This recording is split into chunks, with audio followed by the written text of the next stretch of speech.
Bonjour tout le monde, j'espère que vous allez bien. Je m'appelle Maud et sur cette chaîne, je vous parle du parcours des flammes jumelles en tant que polarité yin éveillée au lien en premier. J'espère que chez vous il fait aussi beau que chez moi parce que là il y a un soleil juste vraiment splendide et après cette longue période de froid et de pluie, franchement ça fait du bien. Donc je souhaite la bienvenue à tous les nouveaux. Je vous encourage à aller découvrir mes playlists, en particulier mes vidéos de témoignages et mes vidéos sur le fonctionnement du profil yin, qui peuvent aider aussi bien les yin à savoir qui ils sont que les yang à comprendre le fonctionnement des yin. Je vous rappelle aussi que si jamais mon débit de parole est trop rapide, vous avez la possibilité sur YouTube de régler la vitesse d'une vidéo en allant dans les paramètres, donc soit la petite roue dentée en bas si vous êtes sur un ordinateur, soit si vous êtes sur smartphone, tapotez sur la vidéo et trois petits points verticaux qui s'affichent en haut à droite. Vous avez la possibilité d'accélérer ou de ralentir les vidéos. Voilà, donc comment être dans son corps, comment occuper son corps, comment développer sa conscience corporelle. Donc c'est une question qui m'a été posée par email, par une flamme jumelle avec qui j'échange des messages. Et du coup, je me suis dit que je pouvais faire ma prochaine vidéo sur le travail du yin sur ça. Et puis c'était aussi plus logique en fait dans la façon dont j'ai envie de présenter les choses. Donc voilà. Donc je vous rappelle que donc la conscience corporelle, déjà, c'est quoi? Donc, en fait, ça fait partie de la théorie des quatre consciences de Fabien Marchand. Donc, c'est conscience, il y a quatre consciences en fait qui sont la conscience émotionnelle, la conscience spirituelle, la conscience corporelle et la conscience intellectuelle. Parmi ces quatre consciences, il y a deux consciences qui sont surdéveloppées chez le profil Yang, qui sont la conscience corporelle et la conscience intellectuelle. Et il y a deux consciences qui sont surdéveloppées chez le profil Yin, qui sont la conscience émotionnelle et la conscience spirituelle. Donc le but de la compensation, de l'équilibrage, en fait, c'est d'atteindre un point d'équilibre entre les quatre consciences de façon à équilibrer en fait son yin et son yang. Et c'est en fait cet équilibrage, en tout cas tel que je l'ai vécu, quand on atteint cet équilibre, en fait, comme on est équilibré, on est plus dans l'instant présent, dans le lâcher prise et dans ce qu'on appelle la complétude. Voilà. Il y a des gens aussi qui parlent de l'alignement cœur, corps, âme, esprit, c'est la même chose. Donc cœur pour la conscience émotionnelle, corps pour la conscience corporelle, âme pour la conscience spirituelle, esprit pour la conscience intellectuelle. Donc c'est la même chose. Alignement cœur, corps, âme, esprit, moi c'est ce que je pense quand j'ai envie du memento, donc de la version rapide. En gros, c'est mon aide-mémoire, cœur, corps, âme, esprit. Et quand j'ai envie de travailler de façon un peu plus approfondie, d'aller un peu plus loin, de travailler chaque conscience séparément, à ce moment-là, je vais plutôt parler de la théorie des quatre consciences. Donc, la conscience corporelle, c'est une des consciences qui sont sous-développées en fait chez le profil Yin, donc chez le runner. Je vous rappelle que j'utilise les termes Taser et Runner comme Fabien Marchand, c'est-à-dire en tant que profil cognitivo-comportemental et pas en tant que mécanisme relationnel. Donc chez le runner, les deux consciences sous-développées sont la conscience corporelle et la conscience intellectuelle. La conscience corporelle, donc, c'est la faculté d'être dans son corps, la faculté de ressentir dans son corps. Alors là déjà, comment ça se traduit en fait quand on n'est pas assez dans sa conscience corporelle? Ça se traduit par le fait d'être beaucoup dans le mental. Et parce qu'on est beaucoup dans le mental, on est tout le temps en train de soit de penser à des trucs, soit en train de réfléchir à des trucs.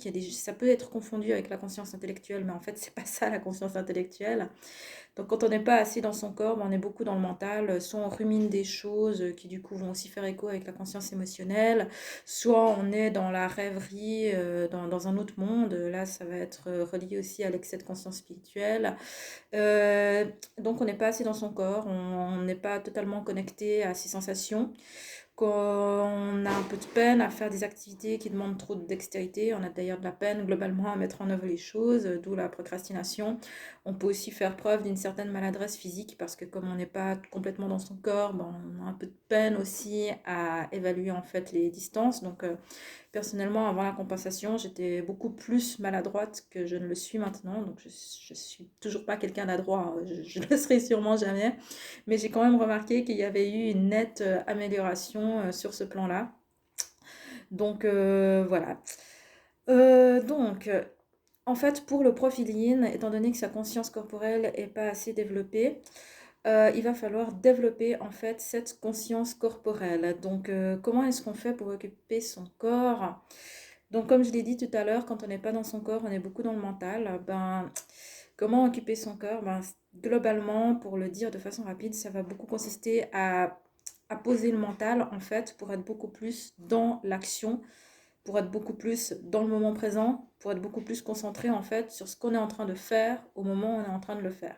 Et je vais reparler de méditation, mais en fait personnellement le fait d'avoir développé la méditation et d'avoir développé notamment la pleine conscience en mouvement, c'est-à-dire le fait de me concentrer sur chaque geste, quel que soit le geste que je fais, même si je sors les poubelles, même si je fais la vaisselle, même si, enfin, je marche, enfin, il y a des méditations en mouvement comme le yoga ou le qigong qui peuvent apprendre en fait à mettre la conscience dans chaque geste, mais personnellement, quand je faisais ma compensation, j'essayais d'avoir cette méditation en mouvement dans chaque geste du quotidien, c'est-à-dire même quand je faisais le ménage, même quand je faisais la vaisselle, même quand je marchais, même quand je m'habillais, même quand je me coiffais, en fait, je mettais vraiment ma conscience dans chaque mouvement. Et ça m'a permis en fait progressivement avec le temps d'apprendre à poser mon mental et à être moins dans mes pensées et beaucoup plus dans l'action et dans le moment présent. Donc personnellement, voilà, c'était une méthode qui m'avait aidée. Je dis pas que c'est le seul moyen, bien au contraire. Donc là, je vais essayer de passer en revue un peu tous les moyens qui existent pour apprendre à ressentir son corps. Alors, je me rends compte que je vous avais fait un schéma, mais en fait, étant donné que cette caméra, elle retourne tout à l'envers, vous voyez, si je vous montre un truc quelconque, chez vous, ça va apparaître à l'envers. Donc en fait, le schéma que j'ai fait, il est nul. Peut-être que je le mettrai, peut-être pas forcément aujourd'hui parce que je sais pas si j'aurai le temps de le faire, mais peut-être dans quelques jours, j'essaierai de mettre ce schéma un peu au propre et puis de le mettre dans la description de la vidéo. Donc, il y a la conscience corporelle et tel que je le vois, donc je tiens au cas où à vous préciser que même si j'ai travaillé avec les méthodes de Fabien Marchand et de Pascal Montagnac, en étant notamment coachée par Anaïs Dussault, en ayant fait tous les ateliers de Pascal Montagnac, pour autant, ce que je vais vous dire maintenant, donc c'est très imprégné de ce que ces personnes m'ont appris, mais la façon dont je vais le présenter, c'est ma vision, donc c'est pas du tout ce que, enfin, c'est pas en tout cas la façon dont Fabien Marchand, par exemple, le présente. Donc, dans la conscience corporelle, telle que je le conçois moi, il y a le corps proprement dit et il y a ce qui est autour du corps. Donc, il y a soi-même, son corps, et qu'est-ce que j'appelle ce qu'il y a autour du corps? Eh bien, c'est l'environnement. Donc, ça peut être le lieu de vie si vous êtes chez vous, ou si vous n'êtes pas chez vous, ça peut ne, ben, ce ne sera pas votre lieu de vie du coup, mais ce sera quand même ce qu'il y a autour de vous. Donc voilà, vous pouvez travailler après sur votre corps lui-même ou sur ce qui est, enfin, sur le contexte autour du corps. En fait, on va dire ça comme ça.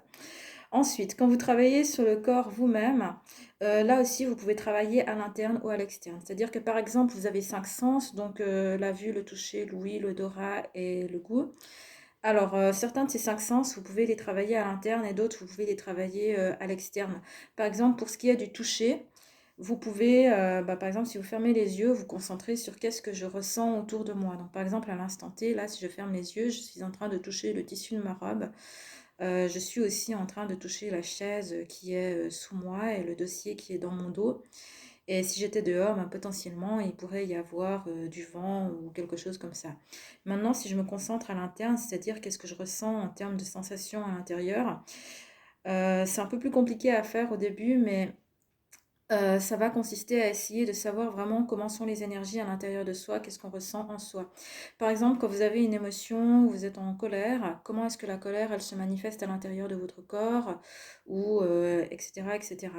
Euh, Ça peut aussi être intéressant de faire ça sur l'énergie des gens, c'est-à-dire comment est votre énergie à l'intérieur de votre corps quand vous êtes neutre et comment est votre énergie quand vous êtes en contact avec quelqu'un. Donc tout ça, ça va être du travail en fait sur qu'est-ce qu'on ressent à l'intérieur de soi, sur ses sensations à l'interne et sur ses sensations aussi quand on est en interaction avec ce qui est autour de nous. Bien entendu, tous les trucs physiologiques de base comme la faim, l'envie de faire pipi, le fait, si vous êtes blessé, le fait de ressentir la douleur, ben, tout ça, ça va être des sensations qu'il va falloir s'entraîner à ressentir aussi. Donc voilà comment déjà on peut s'entraîner à ressentir en fait son corps, soit à l'intérieur de son corps, soit son corps tel qu'il est quand il est dans un environnement. Et ça, c'est vraiment un travail qui peut être fait avec les 5 sens. ben, vous mangez, essayez de manger en pleine conscience, d'essayer de savoir comment est-ce que le goût, comment il se répartit dans votre bouche, quand vous êtes sur votre odorat, qu'est-ce que ça provoque en vous déjà. Je sais pas, vous sentez une odeur, ben déjà comment est-ce que ça sent, ensuite comment est-ce que cette odeur à l'intérieur de vous, qu'est-ce qu'elle génère, ensuite quelles émotions éventuellement elle peut réveiller, comment ces émotions elles vont se traduire à l'intérieur du corps, etc. Donc tout un apprentissage en fait, plutôt une façon de prendre l'habitude en fait de ressentir son corps et de savoir qu'est-ce qu'on ressent à l'intérieur de soi et de comment est son corps en fait dans son environnement. Donc déjà, ça va être beaucoup un travail en fait de d'apprendre à se focaliser autrement quelque part, de pas être tout le temps dans le mental, de pas être tout le temps dans les pensées, de pas être tout le temps dans ah, je rêve à ceci, je rêve à cela, je réfléchis à ceci, je réfléchis à cela, qu'est-ce que je dois faire plus tard, c'est quoi la liste des courses, enfin etc etc. Mais d'apprendre à être plus dans son corps. Et le fait d'être dans son corps en fait, ça va être on va être aussi beaucoup plus dans l'instant présent parce qu'à partir du moment où on est plus dans son corps, on est moins dans les pensées, on est moins dans le mental et donc on est aussi moins dans le passé, moins dans le futur. On est beaucoup plus dans le présent aussi. Donc beaucoup en focus en fait en termes d'attention, en termes de où est-ce que je focalise en fait ce à quoi je pense ou sur quoi à quoi est-ce que je prête mon attention. Donc déjà le fait de faire redescendre son attention pour se concentrer beaucoup plus sur soi, sur son corps, sur ses sensations corporelles et moins sur ce qu'il y a eu dans le passé, ce qu'il y aura dans l'avenir, ce qu'il faut faire plus tard, et moins sur qu'est-ce qui me préoccupe, tout ça. Donc beaucoup un travail de focus où on va en fait ramener son attention sur son corps, hein. Donc ça c'est le premier point, ça va être d'apprendre à ressentir son corps. Et sinon, alors c'est possible aussi de développer sa conscience corporelle à travers des activités. Donc pas seulement le focus, mais à travers le fait de faire des choses. Et là aussi, pour moi, il y a différents types d'activités qui existent. Donc tout ce qui va être bon pour le profil yin, pour développer sa conscience corporelle, ça va être toutes les activités qui consistent à toucher des choses, à toucher de la matière, à manier des matières. Donc j'ai fait une vidéo qui s'appelle Activité yin ou yang, comment les distinguer. Donc elle peut être intéressante à aller revoir ou à aller voir si vous ne l'avez pas encore vue. J'avais aussi fait autrefois une vidéo qui s'appelle Mes activités de compensation, mais qui était plutôt focus sur moi et sur la façon dont moi je m'y prends. Donc c'était plus une espèce de vlog. Donc pour le profil yin, ça va être bon toutes les activités qui consistent à manipuler des choses, donc du bricolage, de la couture, du tricot. Moi, ce que j'adore, c'est faire la décoration de mon appartement. J'adore monter des meubles. J'adore aussi genre découper des plastiques pour décorer les meubles autrement. Voilà mon chat qui se pète la figure. Alors, caresser mes chats aussi et prendre soin de mes chats en changeant leur litière, en leur donnant à manger. Il y a tout ce qui touche au ménage, mais ça, je vais plutôt en parler dans la façon dont on peut développer sa conscience corporelle à travers son lieu de vie. Et je pense que je ferai une vidéo entière sur ça parce qu'il y aurait quand même beaucoup à dire. Après, il y a toutes les activités qui consistent à manier des choses qui sont près du sol. Le jardinage, c'est vraiment top. Bon, il faut avoir un jardin. Sinon, tout ce qui va consister aussi à observer la nature, à essayer de trouver les traces d'animaux, à reconnaître les plantes, enfin bref, toutes les activités en fait qui vont consister à manipuler des choses, à manipuler de la matière, c'est vraiment très très bon en fait pour le profil yin. Et si en plus il crée, en étant développé à sa partie créatrice, donc aux bons aspects en fait du yin, qui est notamment la créativité, à ce moment-là c'est encore plus top. Tout ce qui est aussi, ben, par exemple, jouer de la musique, surtout si vous suivez une partition, parce que la partition, ça vous ancre. Ou alors, si vous avez envie de jouer librement, tout ce qui est percussion, en fait, ça ancre vraiment bien. Enfin, en particulier, je pense au tambour, parce que ça génère des vibrations qui sont assez exceptionnelles. Donc, si vous avez une sensibilité assez développée, enfin tout ce qui est vibration sonore. Donc moi je trouve que les massages sonores c'est les plus agréables de tous les massages, tellement les vibrations du son c'est quelque chose qui est agréable à ressentir. Tout ce qui peut un peu vous faire vibrer, tout ce qui peut vous ancrer, voilà, bah c'est bien. Donc tout ce qui consiste à manipuler des choses et sinon ce qui va être très bon aussi pour le profil yin, pour lui apprendre à développer sa conscience corporelle, ça va être toutes les activités qui consistent à bouger son corps et plus précisément à bouger son corps de façon coordonnée.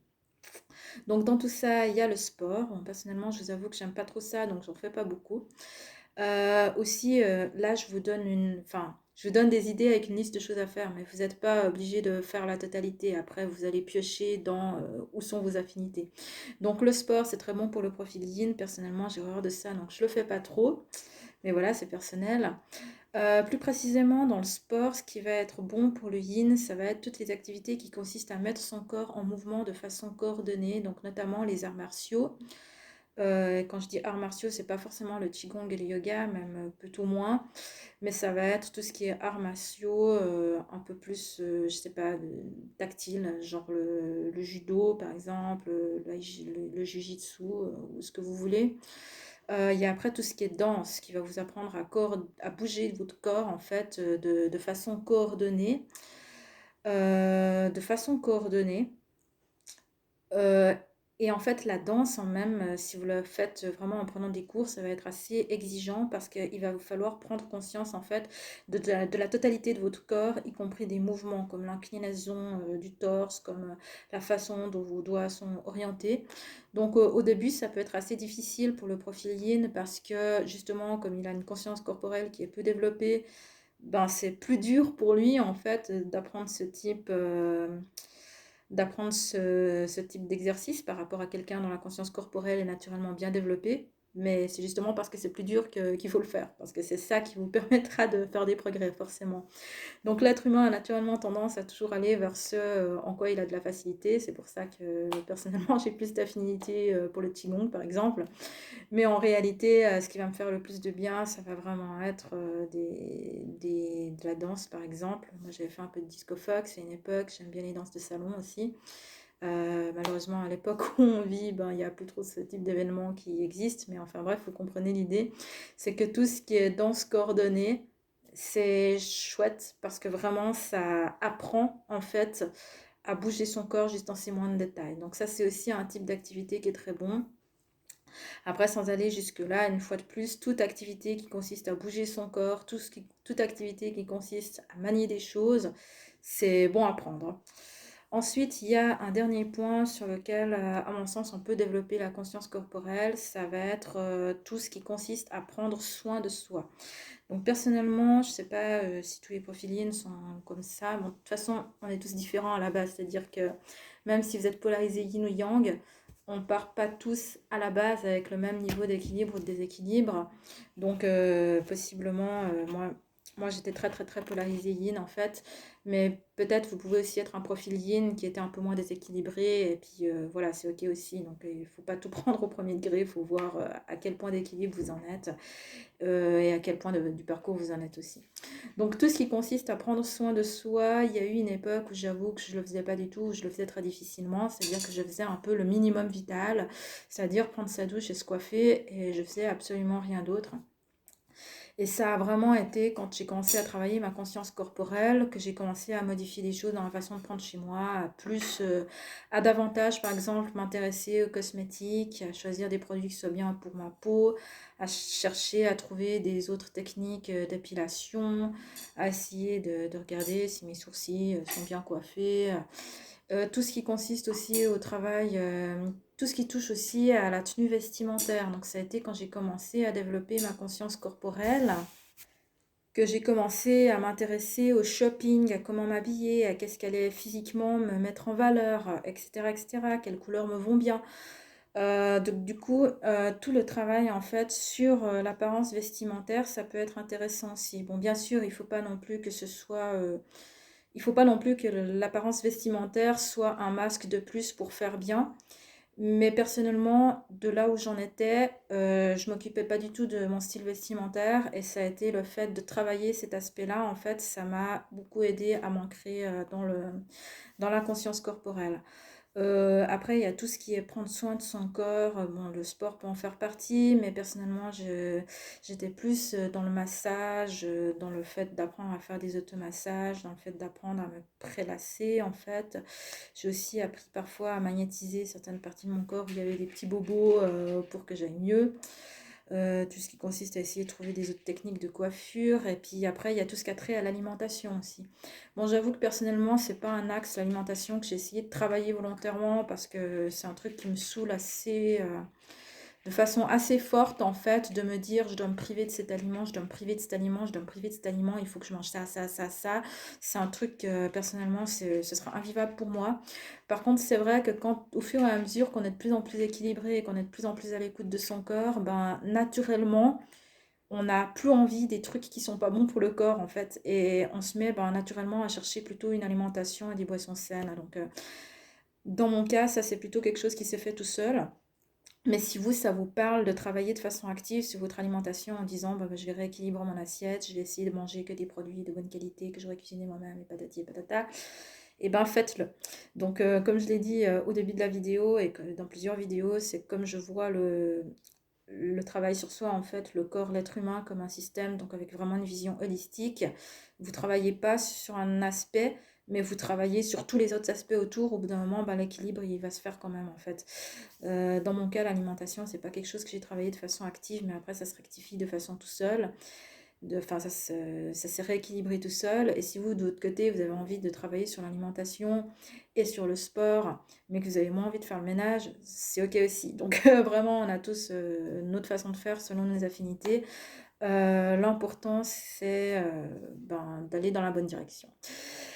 Donc voilà, donc pour résumer ce que j'ai dit jusqu'à présent, donc dans la conscience corporelle, il y a le travail sur le corps proprement dit et sur le corps dans son environnement, donc son lieu de vie ou ce qui l'entoure.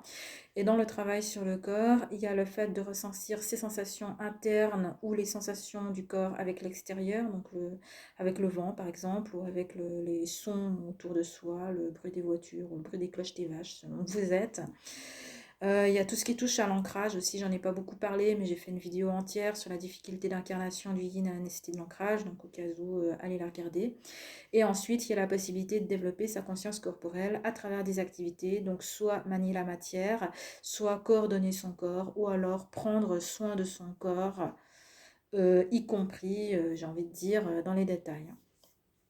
Donc avec tout ça, donc il y a aussi les actions que l'on pose. Donc comment est-ce qu'on agit? Et là, je vais faire un lien en fait avec les trois autres consciences, c'est-à-dire la conscience intellectuelle, la conscience émotionnelle et la conscience spirituelle. Parce que quand on pose des actions, en fait, ça c'est le fait de poser des actions, en fait, c'est aussi la conscience corporelle. Donc comment est-ce qu'on agit? Quel véhicule est-ce que je prends pour aller à mon travail aujourd'hui? Qu'est-ce que je choisis comme plat à midi pour manger? Quels vêtements est-ce que je choisis de porter? Est-ce que je vois un mendiant dans la rue? Est-ce que je lui donne de l'argent? Est-ce que je lui donne pas de l'argent? Est-ce que je lui souris? Est-ce que je lui souris pas? Enfin, les actions qu'on pose, en fait, c'est aussi la conscience corporelle. Et ça va être important, en fait, d'observer justement une congruence, c'est-à-dire l'alignement avec les trois autres consciences. C'est-à-dire toujours agir de façon cohérente avec ses émotions, avec ses pensées et avec ses valeurs. Je vais utiliser le mot valeur pour l'âme. Parce que en fait, c'est le fait d'avoir cet alignement qui est parfait, enfin aussi parfait que possible, entre l'action, l'émotion, la pensée et les valeurs, qui va faire que la personne, elle est cohérente. Et pourquoi est-ce que c'est important? C'est tout simplement parce que pensez à votre valeur la plus importante. Je vous laisse 5 secondes pour la trouver. Voilà, pensez à votre valeur la plus importante. Et ce qu'il y a, c'est que c'est très compliqué pour quelqu'un de respecter une personne qui ne respecte pas la valeur en question, quelle qu'elle soit. Et si vous-même, vous agissez d'une façon qui ne correspond pas à vos propres valeurs, eh ben, vous ne pouvez pas vous respecter.